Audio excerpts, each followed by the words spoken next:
Most of the new traders lose money because of overtrading. Doing directionless trading as soon as the market opens, taking multiple trades at a time without following risk management, position sizing, or trading plan. Trading for long hours without any trading plan is an addiction, mostly revenge from the market, which gives nothing in return but losses. You should stop all sort of trading. Should stick to the plan of maximum 2 or 3 trades per day.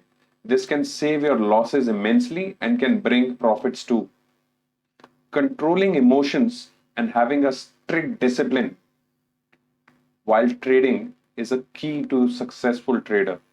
Whenever we take trade, we often make mistakes which we are not able to see that time.